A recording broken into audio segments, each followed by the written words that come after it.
नमस्कार दोस्तों, आज हमारी पेपर 16 की क्लास रहेगी। ठीक है, तो जितने भी पीछे जो प्रीवियस ईयर क्वेश्चन हुए हैं आज हम उनके बारे में बात करेंगे। तो देखो शुरुआत करते हैं। सबसे पहले देखो एक क्वेश्चन आया है कि नए संसद भवन के वास्तुकार कौन रहेंगे। देखो नए संसद भवन के वास्तुकार, नए संसद भवन के वास्तुकार कौन रहेंगे। तो ये लिख लियो विमल पटेल। विमल पटेल नए संसद भवन के वास्तुकार कौन रहेंगे, विमल पटेल रहेंगे। ठीक है, उसके बाद देखो ये नया संसद भवन है, ये बन कहां पर रहा है। तो ये नया संसद भवन है ये दिल्ली में बन रहा है। ठीक है, और बात करें पुराने संसद भवन की, तो आप याद रख लियो एडविन लुटियंस रहेंगे। क्या रहेंगे, एडविन लुटियंस ये रहेंगे, वास्तुकार रहेंगे। पुराने संसद भवन के जो वास्तुकार कौन रहेंगे, एडविन लुटियंस रहेंगे। ठीक है, एक चीज याद रखियो कि अयोध्या में जो राम मंदिर है उसके वास्तुकार कौन रहेंगे। जो अयोध्या में राम मंदिर है उसके वास्तुकार कौन रहेंगे, तो चंद्रकांत मौली याद रखियो। कौन रहेंगे, चंद्रकांत मौली। ठीक है, चंद्रकांत मौली रहेंगी अयोध्या में राम मंदिर की। उसके बाद देखो एक चीज याद रखियो कि स्टेच्यू ऑफ यूनिटी है उसके वास्तुकार कौन रहेंगे। वास्तुकार उसके रहेंगे रामबन सुतार। ठीक है, रामबन सुतार। ये जो स्टेच्यू ऑफ यूनिटी है ये है सरदार वल्लभ भाई पटेल की मूर्ति रहेगी। सरदार वल्लभ भाई पटेल की मूर्ति रहेगी। स्टेच्यू ऑफ यूनिटी है, सरदार वल्लभ भाई पटेल की मूर्ति रहेगी स्टेच्यू ऑफ यूनिटी। इसके जो वास्तुकार है ये रामबन सुतार रहेंगे। ठीक है, और बात करी जाए स्टेच्यू ऑफ यूनिटी है ये है कहां पर, तो ये याद रख लियो नर्मदा नदी पर है ये। खेवड़िया गुजरात। नर्मदा नदी के जो तट है उस पर है खेवड़िया, गुजरात में रहेगा स्टेच्यू ऑफ यूनिटी। और सरदार वल्लभ भाई पटेल की मूर्ति रहेगी स्टेच्यू ऑफ यूनिटी। और उसके वास्तुकार कौन रहेंगे, रामबन सुतार रहेंगे उसके वास्तुकार। एक बात और करें, रामबन सुतार है ना, जो एक है गढ़ी सांपला रोहतक, ये हरियाणा जीके की बात है। हरियाणा जीके की गढ़ी सांपला रोहतक में रहेंगे सर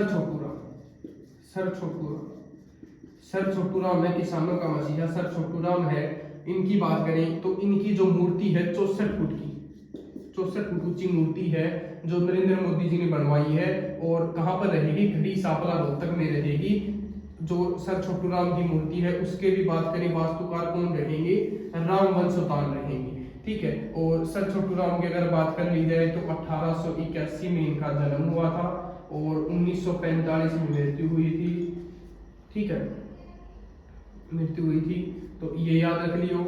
और जो सर छोटूराम की बात करें तो इनके बचपन का क्या नाम रहेगा, तो याद रख लियो रिचपाल बचपन का नाम रहेगा। इनकी बात करें कि 1916 में इन्होंने एक साप्ताहिक जो समाचार पत्र है वो है जाट गजट जो समाचार पत्र है वो रहेगा इनका उर्दू भाषा में। ठीक है, 1913 में बात करियो ये एक जाट स्कूल खोली थी इन्होंने, जाट स्कूल खोली थी। ठीक है, 1923 की बात करें तो इन्होंने एक वो जमींदारी लीग की शुरुआत की थी।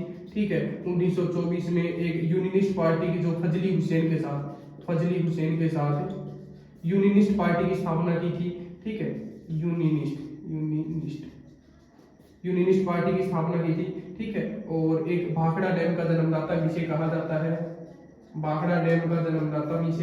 है।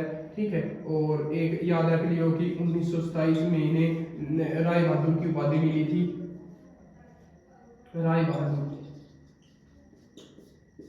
ठीक है, और 1937 में इन्हें सर की उपाधि मिली थी। ये चीज याद रखिए। ठीक है, सर छोटूराम के बारे में बाकी मैंने करवा रखी है, सर छोटूराम की हरियाणा जी की करवा रखी है ये। लेकिन मैं आपको ये बताना चाहता हूँ कि जो सर छोटूराम है ना, इनकी बात करें मूर्ति है ना, ये रामबन सुतार ने बनवाई थी। यहाँ से हटाओ। और ये जो स्टेचू ऑफ यूनिटी है ये कहाँ पर रहेगा? नर्मदा नदी पर, केवड़िया गुजरात में रहेगा, केवड़िया। ठीक है, तो ये चीज याद रखनी। उसके बाद देखो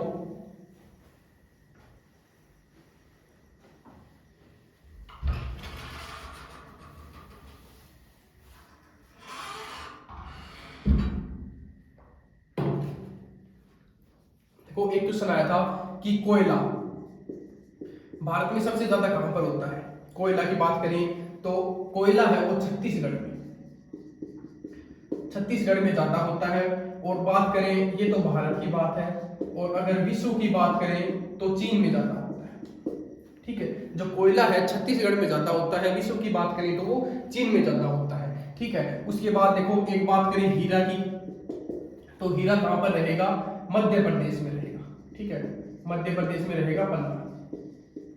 ठीक है, तो ये चीज याद रखिए, जो हीरा है ये कहां पर रहेगा? मध्य प्रदेश में, पन्ना रूस में, विश्व में रूस में ज्यादा रहेगा। ये चीज याद रख लियो, रूस में ज्यादा रहेगा। ठीक है, हीरा है वो मध्य प्रदेश में रहेगा, पन्ना में, रूस में। विश्व में ज्यादा कहां पर रहेगा? रूस में रहेगा। भारत में ज्यादा मध्य प्रदेश में रहेगा। ठीक है, हीरा। अगर बात करें कोहिनूर हीरा कहां से मिला है वो और बताइए आप मेरे को। ठीक है, कोहिनूर हीरा तो वो याद रखियो गोलकुंडा की खान से। ठीक है, और एक चीज याद रखियो, कच्चा तेल, कच्चा तेल, कच्चा तेल, कच्चा तेल भारत में सबसे ज्यादा कहां पर है? राजस्थान में। ठीक है, अगर विश्व की बात करें तो अमेरिका, विश्व की बात करें तो अमेरिका। ठीक है, एक याद रखियो कि मैग्नीज कहां पर ज्यादा होता है? मैग्नीज, मैग्नीज, मैग्नीज, तो ये याद रखियो मध्य प्रदेश में। ठीक है, मध्य प्रदेश में। और विश्व की बात करें तो दक्षिण अफ्रीका, दक्षिण अफ्रीका। विश्व की बात करें तो दक्षिण अफ्रीका में ज्यादा होता है। तो ये चीज याद रखिए। ठीक है, कोयला सबसे ज्यादा कहां पर होता है? छत्तीसगढ़ में होता है। विश्व में सबसे ज्यादा चीन में होता है। हीरा मध्य प्रदेश, पन्ना रूस में, और कच्चा तेल है राजस्थान में। विश्व में अमेरिका में, मैग्नीज मध्य प्रदेश में, वैसे विश्व की दक्षिण अफ्रीका में। ठीक है, उसके बाद देखो एक क्वेश्चन आया है कि बिस्मिल्लाह खां का वाद्य यंत्र। देखो एक है बिस्मिल्लाह खां, बिस्मिल्लाह खां, इसका जो वाद्य यंत्र है वो कौन सा रहेगा? तो इसकी याद रखिए कि शहनाई, शहनाई है वो वाद्य यंत्र रहेगी। बिस्मिल्लाह खां की वाद्य यंत्र है वो क्या रहेगी? शहनाई। ठीक है, और 2001 में भारत रत्न पुरस्कार भी मिला था। 2001 में भारत रत्न पुरस्कार, भारत रत्न पुरस्कार भी मिला था। 2001 में भारत रत्न पुरस्कार भी मिला था। अगर इनके जन्म की बात करें तो बिहार हो जाएगा। ठीक है, एक तो चीज याद रखियो ये। ठीक है, बिस्मिल्लाह खां का वाद्य यंत्र कौन सा रहेगा? शहनाई रहेगा। उसके बाद देखो एक है कृष्ण महाराज, कृष्ण महाराज। ठीक है, कृष्ण महाराज। एक याद रखियो जाकिर हुसैन, जाकिर हुसैन। एक याद रखियो उल्ला खां। इनकी बात करें वाद्य यंत्र कौन सा रहेगा? तो तबला, तबला। ठीक है, और एक बात करियो राकेश चौरसिया। ठीक है, ये राकेश चौरसिया है, ये बांसुरी के रहेंगे। ठीक है, एक हरि प्रसाद रहेंगे, एक रहेंगे हरि प्रसाद, हरि प्रसाद। ठीक है, एक राकेश चौरसिया और हरि प्रसाद है वो किसके रहेंगे? बांसुरी।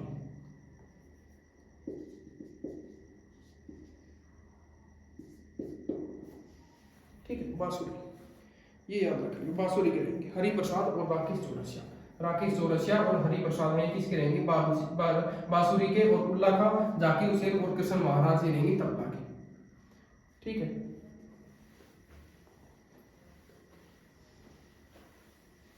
उसके बाद देखो एक बात करें कि भारत ने दूसरा विश्व कप कब जीता था? भारत ने दूसरा विश्व कप कब जीता? दूसरा विश्व कप कब जीता?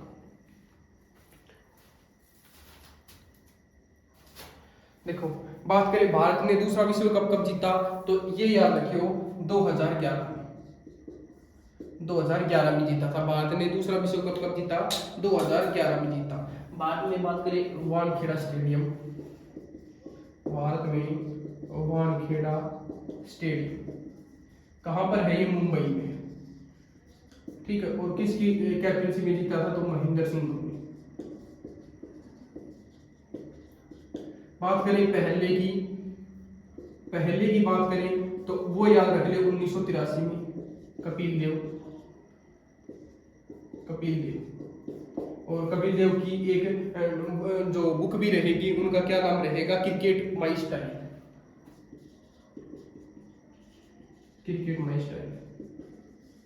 बुक रहेगी कपिल देव की, एक बुक रहेगी क्रिकेट माई स्टाइल, ठीक है। और 1983 में पहला जीता था और दूसरा 2011 में जीता था, ठीक है। वर्ल्ड कप की बात है, विश्व कप है। और बात करें T20 की बात करें तो 2007 में जीता था, वो महेंद्र सिंह धोनी के साथ,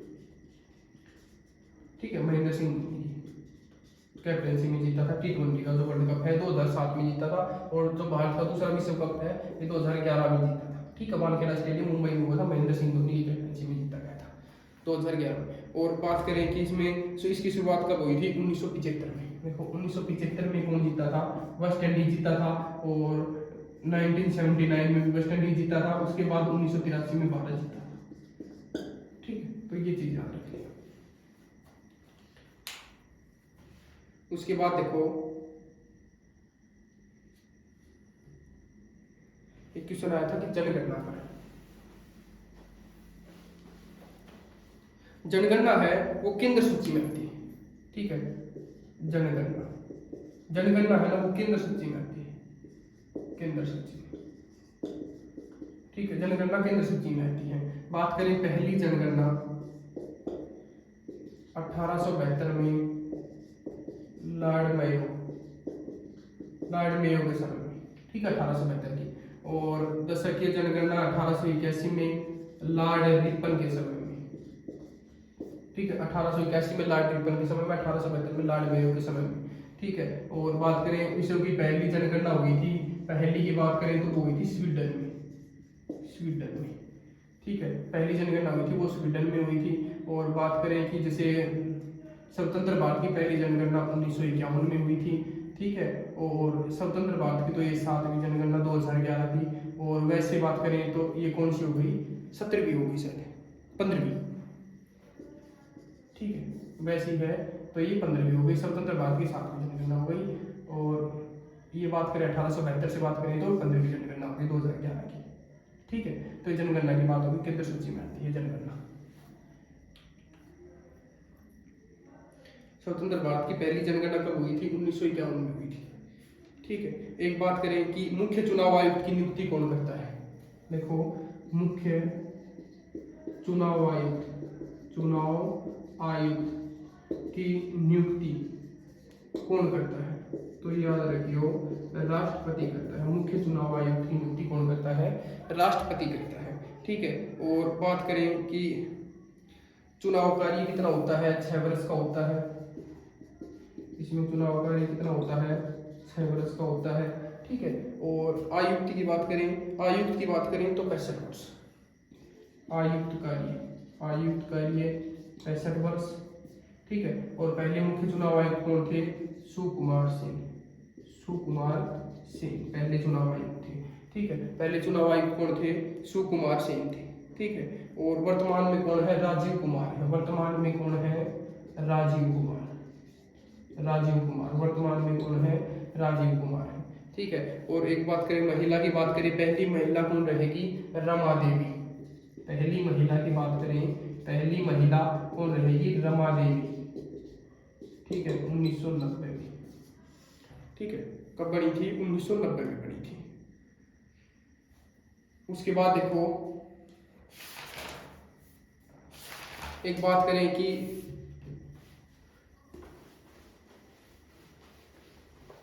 देखो कांग्रेस नाम सबसे पहले किसने दिया था, ठीक है। कांग्रेस नाम सबसे पहले किसने दिया था। देखो सबसे पहले है ना, बात करें कांग्रेस की,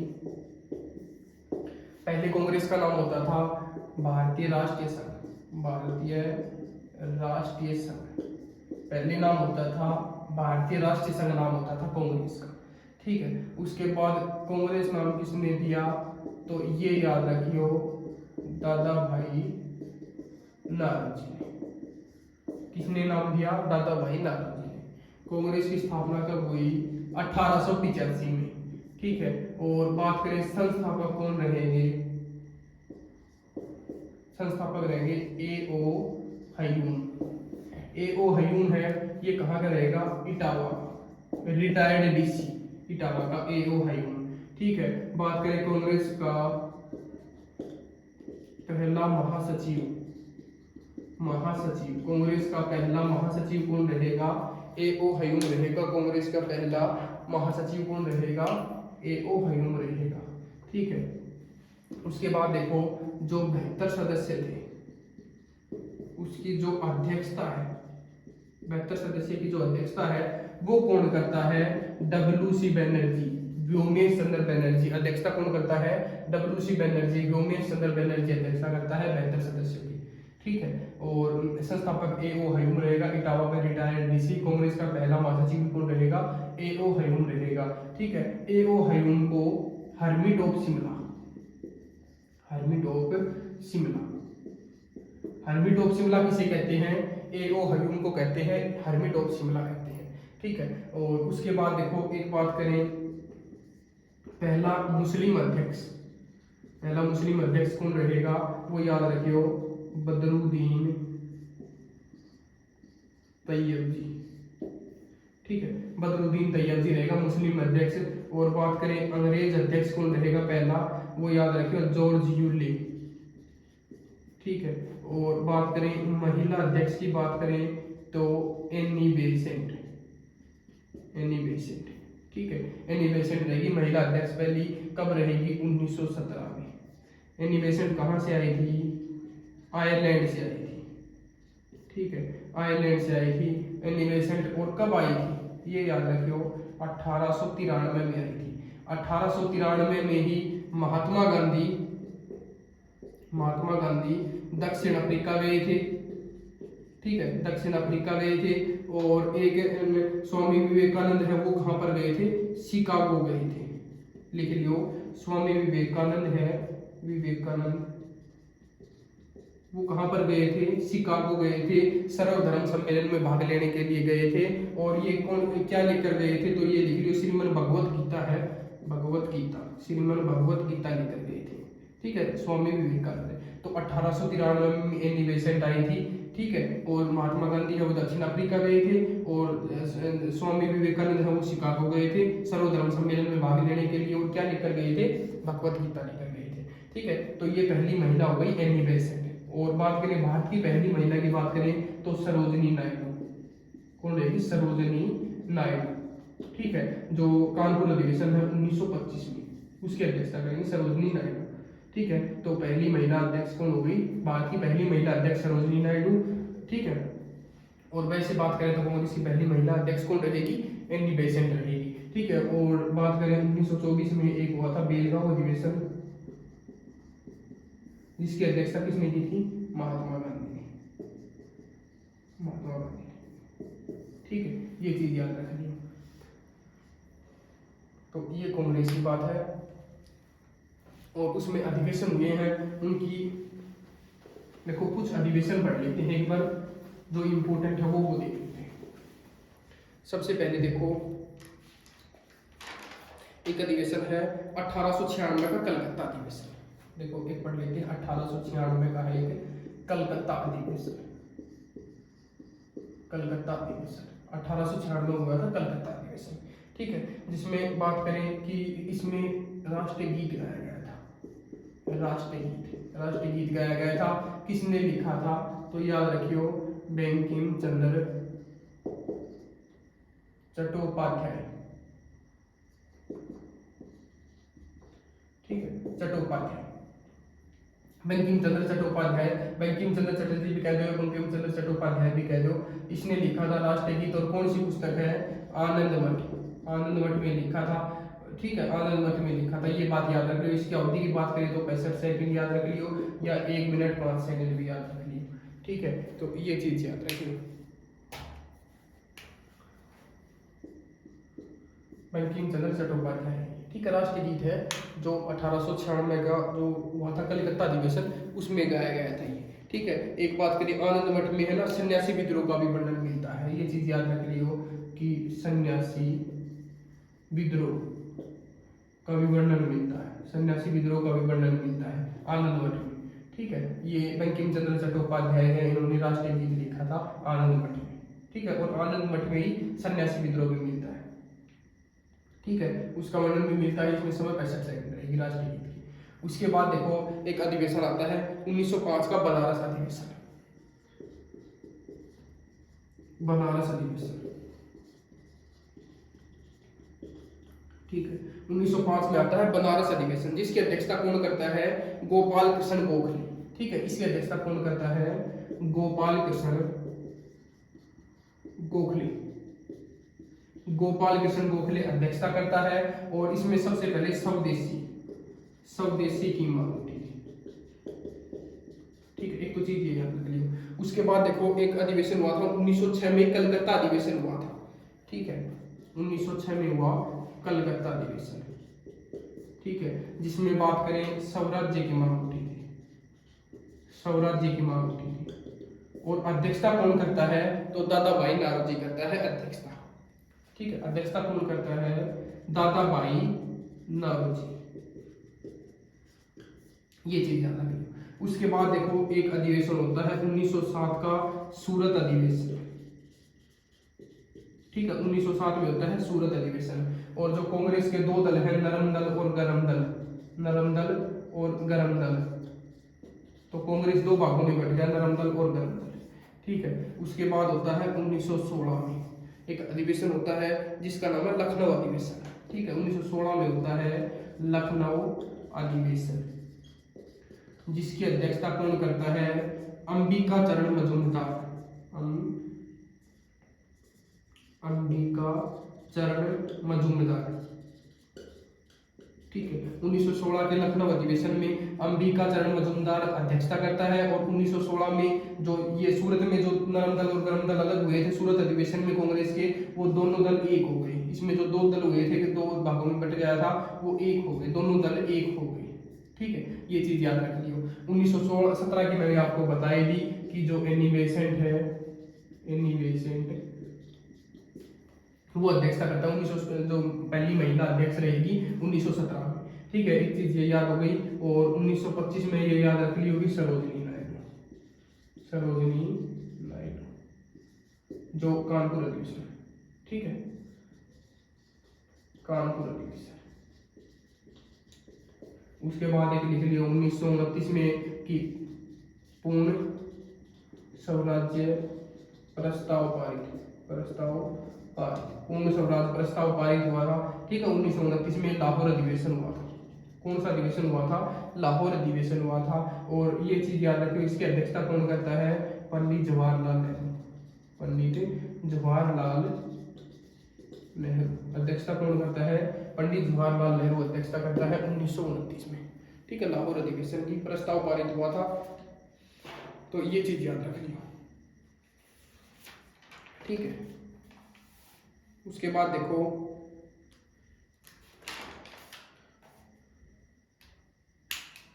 एक आया था राष्ट्रीय चिन्ह को कब अपनाया गया?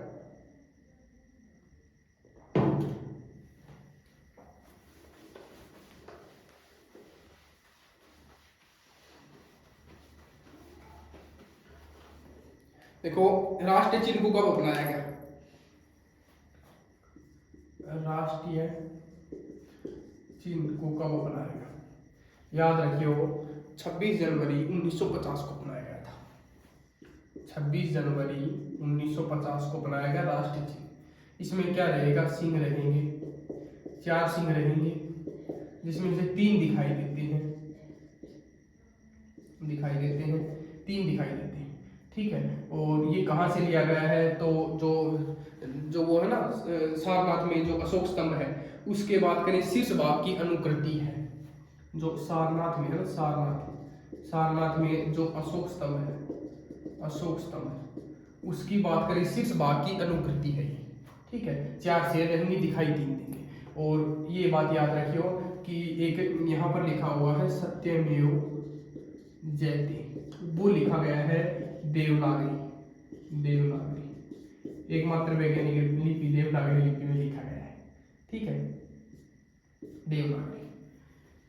देवनागरी लिपि में ये अंकित है, सत्यमेव जयते लिखा गया है। और लिया कहाँ से गया है? तो एक है मुंडकनो उपनिषद, मुंडको उपनिषद, ठीक है। एक है मुंडको उपनिषद, यह लिया गया है मुंडको उपनिषद से, ये चीज याद रखें। राष्ट्रीय चिन्ह है, इसमें 26 जनवरी 1950 को अपनाया गया। 4 सिंह रहेंगे, 3 दिखाई देंगे, और सारनाथ के अशोक स्तंभ है, उनके शीर्ष भाग की अनुकृति रहेगी ये, और सत्यमेव जयते लिखा गया है जो देवनागरी लिपि में अंकित किया गया है, ठीक है। इसमें जानवर रहेंगे तो वो याद रख लियो, कौन कौन से जानवर रहेंगे, तो ऐसे याद रख लियो, एच से होश घोड़ा हो गया, ठीक है, ई से एलिफेंट हाथी हो गया, लुआइन के मतलब शेर हो गया, और एक हो गया बैल, ये इसमें जानवर रहेंगे राष्ट्रीय चिन्ह में, ठीक है, ये जानवर रहेंगे, याद रख लीजिए ये बातें, ठीक है। उसके बाद देखो एक बात करें कि राष्ट्रीय गान की बात करें, राष्ट्रीय गान की बात करें, राष्ट्रीय गान, ठीक है। राष्ट्रीय गान कौन सा रहेगा, जन गण मन, किसने लिखा था, रविंद्रनाथ टैगोर या रविंद्रनाथ ठाकुर भी लिख लियो, ठीक है। इसमें एक बात करें अवधि कितनी रहेगी, 52 सेकंड की, ठीक है, और वैसे कम से कम की बात करें तो 20 सेकंड याद रख लियो, ठीक है। और कौन सी पुस्तक में रहेगा, तो गीतांजलि,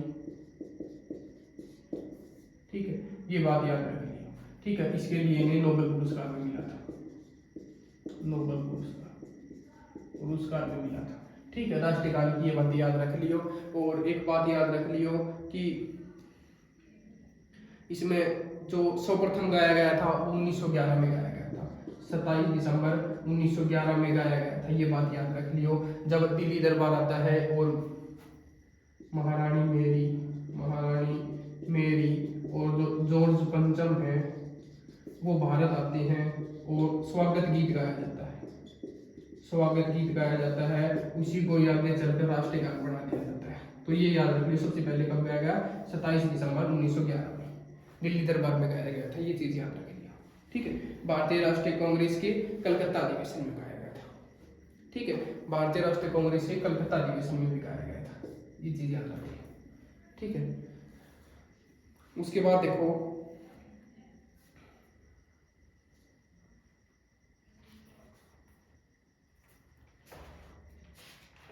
एक देखो हरियाणा जी के क्वेश्चन है,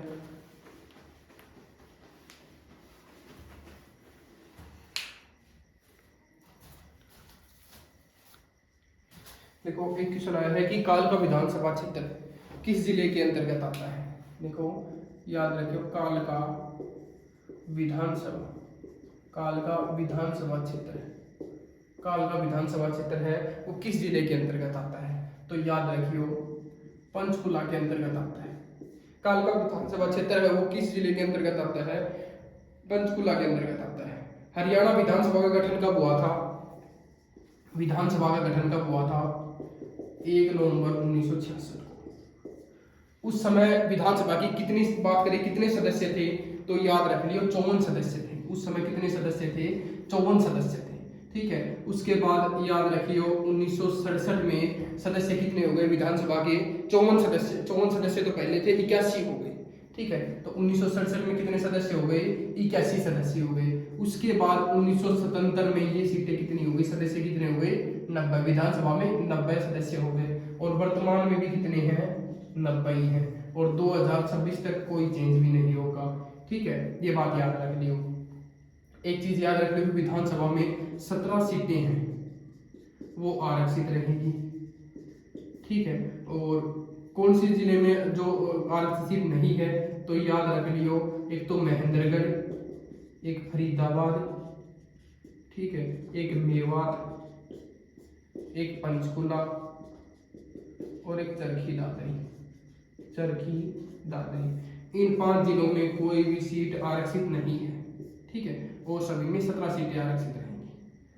तो विधानसभा की 17 सीटें आरक्षित है, हर जिले में आरक्षित सीट रहेगी, और महेंद्रगढ़, फरीदाबाद, मेवात, पंचकुला और चरखी दादरी में कोई सीटें आरक्षित नहीं रहेगी, ठीक है। और संविधान के अनुच्छेद 170 के तहत, संविधान के आर्टिकल 170 के तहत हर राज्य में एक विधानसभा होगी, ठीक है, तो आर्टिकल 170 के तहत हर राज्य में एक विधानसभा होगी, ये बात भी याद रखिए। ठीक है, एक याद रखियो कि विधानसभा के सदस्यों को शपथ कौन दिलाता है? शपथ कौन दिलाता है? तो राज्यपाल शपथ दिलाता है। ठीक है, और त्याग पत्र भी कौन लेता है? वो भी राज्यपाल लेता है। शपथ कौन दिलाता है? राज्यपाल दिलाता है। और इनसे त्याग पत्र कौन लेता है? राज्यपाल लेता है। ठीक है, और बात करें विधानसभा में सीटें ज्यादा से ज्यादा कितनी हो सकती है, तो वो याद रख लियो कि विधानसभा में ज्यादा से ज्यादा सीटें कितनी हो सकती है, तो 500 ज्यादा से ज्यादा हो सकती है और कम से कम 60 हो सकती है। ठीक है, विधानसभा में ज्यादा से ज्यादा कितनी सीटें हो सकती है? 500 हो सकती है और कम से कम कितनी हो सकती है? 60 हो सकती है। ठीक है, प्रथम विधानसभा अध्यक्ष की बात करें, प्रथम विधानसभा अध्यक्ष, प्रथम विधानसभा अध्यक्ष कौन रहेगी? तो याद रख लियो सन्नो देवी। ठीक है, पहली महिला की बात करूं ना, पहली महिला है वो बात करूं, पहली महिला विधानसभा अध्यक्ष वो भी कौन रहेगी? सन्नो देवी रहेगी। ठीक है, और बात करें पुरुष विधानसभा अध्यक्ष की बात करें तो राव बीरेंद्र सिंह रहेंगे। ठीक है, पुरुष विधानसभा अध्यक्ष कौन रहेंगे? राव बीरेंद्र सिंह रहेंगे। ठीक है, राव बीरेंद्र सिंह रहेंगे। पुरुष विधानसभा अध्यक्ष कौन रहेंगे? राव बीरेंद्र सिंह रहेंगे। पहली महिला विधानसभा अध्यक्ष सन्नो देवी और पहली विधानसभा अध्यक्ष कौन रहेगी? सन्नो देवी ही रहेगी। ठीक है, ये चीज याद रखिए। हरियाणा विधानसभा का भवन कहाँ पर रहेगा? ये याद रखिए, हरियाणा विधानसभा का भवन कहाँ पर रहेगा? चंडीगढ़ में रहेगा। हरियाणा है ना, हरियाणा विधानसभा का भवन कहाँ पर रहेगा? चंडीगढ़ में रहेगा। ठीक है, ये चीज याद रखिए। ठीक है, उसके बाद देखो एक बात करें,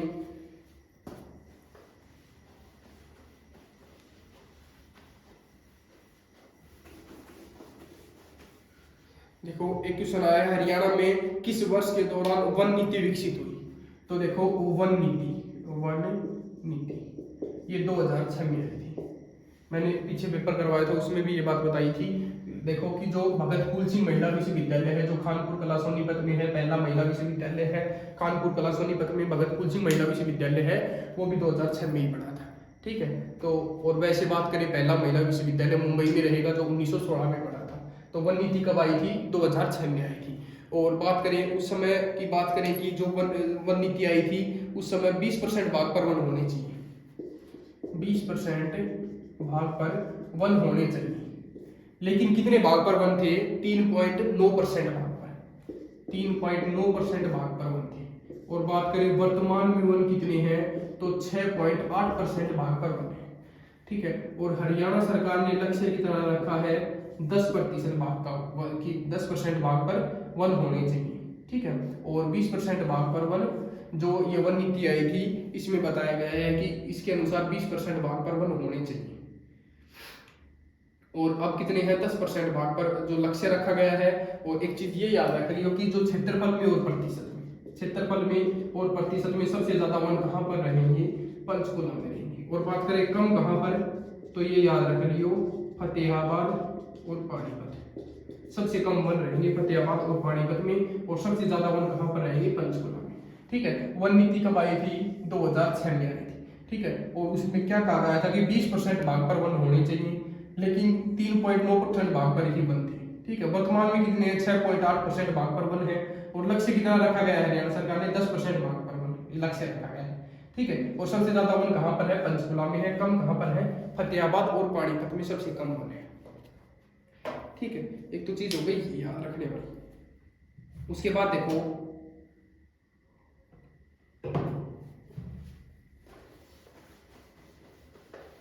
एक क्वेश्चन आया है, देखो कि कौन सी नदी है सप्त सिंधु प्रदेश का भाग मानी जाती है? कौन सी नदी है जो सप्त सिंधु प्रदेश का भाग मानी जाती है? सप्त सिंधु प्रदेश का भाग मानी जाती है कौन सी नदी? तो वो याद रख ली, सरस्वती नदी। सरस्वती नदी। ठीक है, सरस्वती नदी कहाँ से निकलती है? तो सरस्वती नदी है वो याद रखना कि हिमाचल प्रदेश के सिरमौर बर्फीली पहाड़ियों से निकलती है। हिमाचल प्रदेश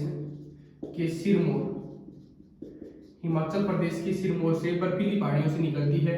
ठीक है, और ये याद रख लियो कि जो सरस्वती नदी है उसके अवशेष है वो यमुना नगर में मुगलावाली से मिले हैं। जो सरस्वती नदी है इसके जो अवशेष वो यमुनानगर के मुगलावाड़ी से मिले हैं। कहां से मिले हैं? मुगलावाड़ी से मिले हैं। ठीक है, ये चीज याद रख लियो। जो सरस्वती नदी है ये, उसके बाद देखो सरस्वती नदी के किनारे ही, इसी के किनारे महर्षि वेदव्यास जी ने महाभारत लिखी।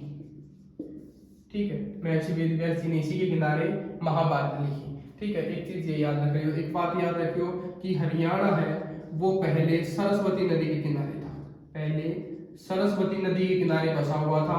वर्तमान में कौन सी नदी के किनारे बसा हुआ है? यमुना नदी के। ठीक है, पहले सरस्वती नदी के किनारे बसा हुआ था। और बात करें, अब की बात करें तो अब कौन सी नदी के किनारे बसा हुआ? यमुना नदी के। ठीक है, एक बात याद रखियो कि यमुनानगर में एक है मुस्तफाबाद गांव, एक है यमुनानगर में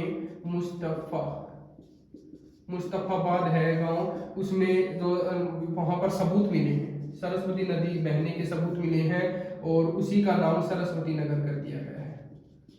सरस्वती नगर, उसका नाम बदलकर क्या कर दिया गया है? सरस्वती नगर नाम बदलकर कर दिया गया है। यहाँ पर मुस्तफाबाद है यमुनानगर में, वहां पर सबूत मिले हैं सरस्वती नदी के। ठीक है, तो उसका नाम क्या कर दिया गया है? सरस्वती जो है सरस्वती नगर कर दिया गया है। ठीक है, एक याद रख लियो कि नरकातारी तीर्थ कहां पर रहेगा? नरकातारी तीर्थ है ये भी रहेगा। ठीक है, नरकातारी तीर्थ है ये सरस्वती नदी के किनारे रहेगा। ठीक है, तो ये चीज याद रख लियो कि जो नरकातारी तीर्थ है ये सरस्वती नदी के किनारे रहेगा। जो सरस्वती नदी है ये हिमाचल प्रदेश की सिरमौर से बर्फीली पहाड़ियों से निकलती है और यमुनानगर में प्रवेश करती है। वहां पर जो है मुगलावाड़ी गांव के मिलने अवशेष मिले हैं इसके। ठीक है, और महर्षि वेदव्यास जी ने महाभारत भी लिखी है यहाँ पर। ठीक है, मैंने महाभारत का टॉपिक अलग से डाल रखा है, वो आप देख सकते हो। ठीक है, उसके बाद देखो आगे बात करें,